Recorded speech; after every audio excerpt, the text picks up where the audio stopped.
We're called people of faith for a reason. We place our faith in God and not ourselves, or do we?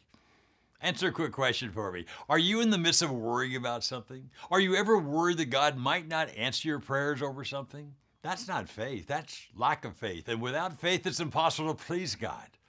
In James 1, God tells us He will answer our prayers and give us what we want when we ask with unwavering faith, which means without worry.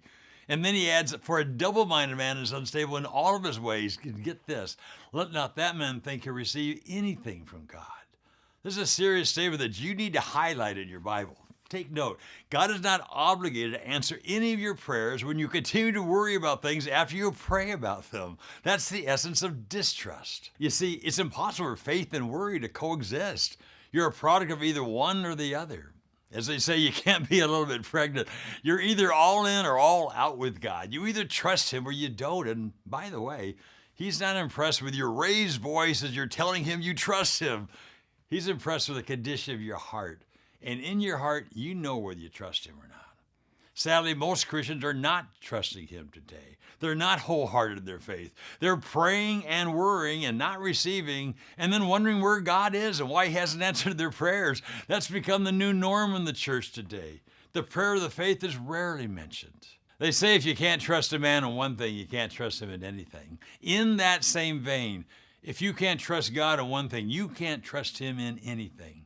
So there's a complete lack of faith pervasive in the church today. Statistics tell us that most Christians experience the same anxieties of the unchurched and consume the same amount of antidepressants. That's the opposite of a church with unwavering faith, and the evidence of a church that stopped sharing its faith. And here's why I say that.